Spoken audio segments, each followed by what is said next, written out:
একটা সত্যি কথা বলি, মিস্টার বিনের ভিডিও আপনারা পছন্দ করবেন সেটা আমি জানতাম, কিন্তু তাই বলে এত পছন্দ করবেন এইটা আমি আসলেই জানতাম না। আপনাদের এই পছন্দ দেখে আমি অনলাইনে অনেক খোঁজাখুঁজি করে বিনের আরো 3টা সিনেমা খুঁজে পেয়েছি। সবগুলোই অনেক আগের সিনেমা, তবে প্রত্যেকটাই একটার থেকে আরেকটা দুর্দান্ত। আমি হাতে একটা আম নিয়ে প্রথম সিনেমা দেখতে বসছিলাম, সিনেমা শেষে ওই হাতের আমটা হাতেই রয়ে গেছে, সেটা আর মুখে দিতে পারি নাই। তাহলে বুঝতেই পারতেছেন সিনেমাটা কতটা মজার ছিল। এটা 1997 সালের একটা সিনেমা।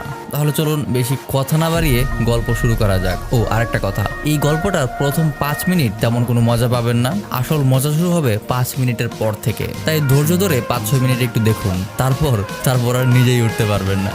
ওকে, এই গল্পে মিস্টার বিন ইংল্যান্ডের রয়্যাল আর্ট গ্যালারি নামের একটা আর্ট গ্যালারিতে কাজ করে।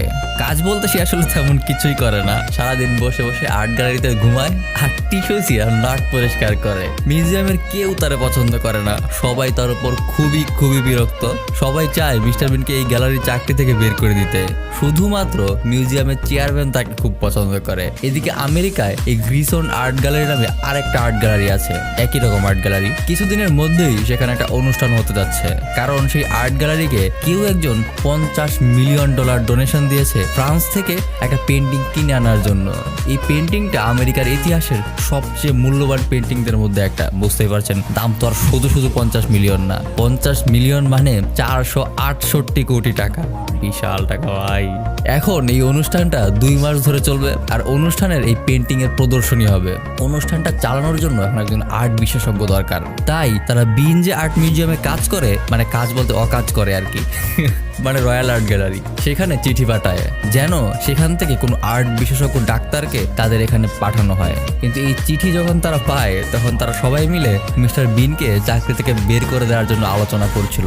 কিন্তু মিউজিয়ামের চেয়ারম্যান কারো কথা শুনে না। প্রথমেই বলেছি সে বিনকে অনেক পছন্দ করে, সে কিছুতেই তাদের প্রস্তাব মেনে নেয় না। তাই গ্যালারির সবাই মিলে চেয়ারম্যানকে একটা শিক্ষা দেওয়ার জন্য বিনকে আর্ট বিশেষজ্ঞ ডাক্তার বলে লস অ্যাঞ্জেলসে মানে সেই আর্ট গ্যালারিতে পাঠিয়ে দেয়, এটা বলে ঠিক করে। আর এটা তারা চিঠি দিয়ে তাদেরকে জানিয়েও দেয়। ওইদিকে গ্রিসন আর্ট গ্যালারির লোকেরা তাদের এই চিঠি পড়ে দেখে বিন নামের একজনকে তারা পাঠাচ্ছে। তারা ধরে নেয় যেহেতু তারা পাঠাচ্ছে হয়তো কোনো উচ্চমানের আর্ট বিশেষজ্ঞ হবে হয়তো। এখন আপনাদের পরিচয় করিয়ে দিই এই গল্পের আসল বকরা ডেভিডের সাথে। ডেভিড চিন্তা করে এত বড় বিশেষজ্ঞ আসছে, তাকে যদি হোটেলে না রেখে নিজের বাসায় রাখা যায় তাহলে তো তার কাছ থেকে অনেক কিছু শিখতে পারবে। তাই সে গ্যালারির বসকে বলে নিজেই তাকে রাখার দায়িত্ব নেয়। মারতেছে কপালে কুড়াল। কিন্তু বেচারা যখন বউকে বাসায় গিয়ে বলে যে 2 মাস বিনকে এই বাড়িতে রাখবে, বউ তো রেগে আগুন। সে বলে আমার সাথে কথা না বলে তুমি কনফার্ম করলে কেন? আর তার ছেলেমেয়েরা ওইটা একদমই মেনে নেয় না যে তাদের বাড়িতে 2 মাস বাইরের কোনো মানুষ থাকবে। কিন্তু ডেভিড তো গ্যালারিকে কনফার্ম করে ফেলেছে যে বিনকে সেই রাখবে, তাই সে চিৎকার করে ঘরের সবাইকে এই কথা বলে দেয়। এদিকে বিন জীবনের প্রথমবার ফার্স্ট ক্লাস বিমানে করে কোথাও যাচ্ছে। সে টিকিট নিয়ে মনের আনন্দে সবাইকে দেখায় ঘুরতে থাকে, আর শেষমেশ একটা বুড়া লোকের সাথে গিয়ে বসে। রাতের বেলা প্লেনের অনেকেই ঘুমিয়ে যায়, কিন্তু বিন ঘুমায় না। সে তাকিয়ে দেখে একটা ছোট বাচ্চা বসে আছে। বাচ্চাটা ছিল অসুস্থ। সে বাচ্চাটাকে মজা দেওয়ার জন্য তার হাতের প্যাকেটটা সামনের এক ঘুমন্ত ব্যক্তির মুখের উপর ফাটাতে যায়, কিন্তু প্যাকেটটা ছিল ফুটা করা। সেই প্যাকেট দিয়ে সে আর পটকা ফুটাতে পারে না। তাই পটকা ফুটানোর জন্য সে তার আশেপাশে আরেকটা প্যাকেট খুঁজতে থাকে।